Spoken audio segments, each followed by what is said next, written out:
Hello students, आज हम class 9th की एक्सरसाइज 6.2 का क्वेश्चन नंबर 2 करेंगे। और जो पहले सारी एक्सरसाइज हम ऑलरेडी सॉल्व कर चुके हैं। तो क्या दे रखा है, देखो क्वेश्चन नंबर 2 में इन फिगर 6.29, ये फिगर है 6.29, if A B parallel to C D.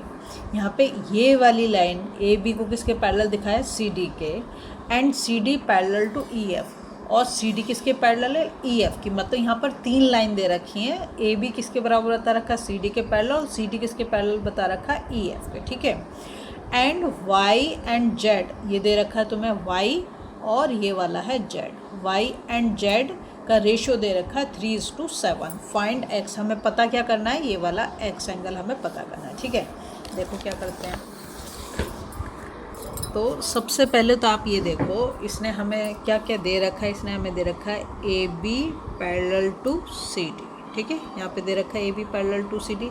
फिर दे रखा है C D parallel to E F. ठीक है, ये वाला लिख दिया हमने। अब यहाँ पर देखो, ये A B parallel to C D और ये C D parallel to E F है। मतलब सी डी तो दोनों जगह पे आ रहा है ना, दोनों जगह पे आ रहा है। तो हम ऐसे लिख सकते हैं A B parallel to E F. हमारी एक थ्योरम भी है इस पे, है ना। अगर आप इंट्रोडक्शन वीडियो देखो तो आपको पता चलेगा। तो A B parallel to E F हो गया, क्योंकि है हमारी थ्योरम में। ठीक है, अब अगर A B parallel to E F है, अब ऐसे समझोगे तुम, एक अगर रफ फिगर ड्रॉ करो। यहाँ पर ये मैंने बना दी, ये वाली लाइन मैंने बनाई ए बी, और ये वाली लाइन मैंने बना दी ई एफ। ठीक है। और हाँ, एक और चीज़ उसने क्या दे रखा है, y is to Z is equal to 3:7, ये भी हमें दे रखा है। अब हम क्या करेंगे, तो ये दोनों पैरेलल लाइंस हैं, और ये क्या हो गई, ट्रांसवर्सल। ये ट्रांसवर्सल हो गई।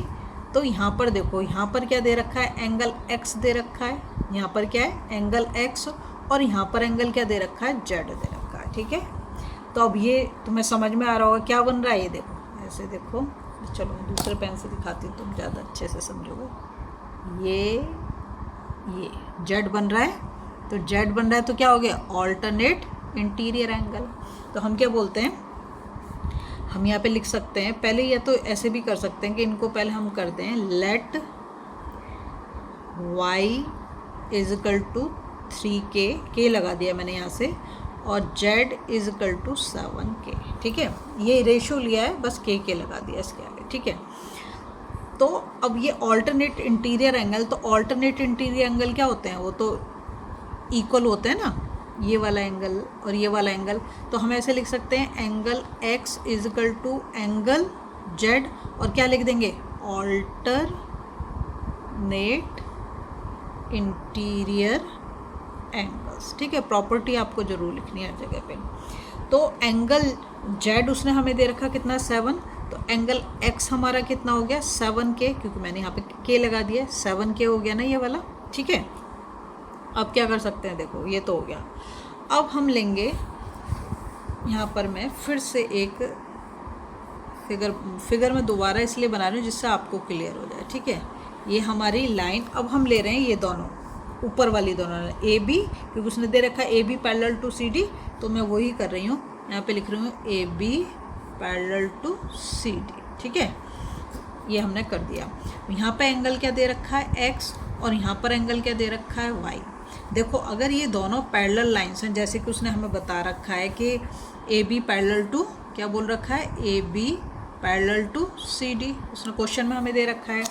तो ये क्या हो गए, एंगल x और y क्या हो गए, को इंटीरियर एंगल हो गए कि नहीं हो गए। देखो, same side of the transversal, और दोनों ही अंदर की तरफ हैं, तो हम क्या बोलेंगे, को इंटीरियर एंगल्स। तो हम इसको यहाँ पे लिख देंगे angle x plus angle y is equal to 180। क्यों, को इंटीरियर एंगल का सम कितना होता है, 180। क्या होते हैं, सप्लीमेंट्री एंगल होते हैं। ठीक है, तो यहाँ पर मैंने लिख दिया। अब हमें इसमें से जो है, उसने y तो दे रखा है, तो हम यहाँ पे करते हैं angle x plus angle y।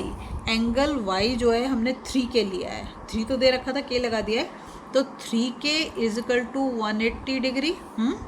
और एंगल x अभी हमने यहाँ पे करा, एंगल x किसके बराबर है, एंगल z के, क्योंकि ऑल्टरनेट इंटीरियर एंगल्स है एंगल। तो एंगल z जो कितना दे रखा है, 7k, तो x कितना हो गया, 7k। तो यहाँ पर मैं 7k plus 3k is equal to 180 degree, और 7 प्लस 3 कितना हो गया 10k is equal to 180 degree, और k इज इक्वल टू कितना आ गया 180 अपॉन 10। ये 10 यहाँ मल्टीप्लिकेशन में तो दूसरी साइड जाएगा तो डिवीज़न में हो जाएगा, और ये 18 डिग्री हमारा k कितना आ गया 18 डिग्री। पर हमें k नहीं निकालना, हमें क्या करना है, हमें निकालनी है x की वैल्यू, है ना, x की वैल्यू निकालनी है। तो हम क्या करेंगे, यहाँ से x की वैल्यू निकालेंगे। तो एंगल x जो है वो हमारा हमने यहाँ पे लिखा है कितना 7k, तो 7k is equal to 7 into 18, और 7 8 जा 56, तो 5 के 7 5 12 126। तो एंगल x हमारा कितना निकल के आ गया 126। यही तो हमें निकालना था, यही तो उसने बोला था, देखो फाइंड x बोला है ना। अगर आपको वीडियो पसंद आ रही है प्लीज़ लाइक शेयर सब्सक्राइब कर दें, फॉलो जरूर कर दें प्लीज़।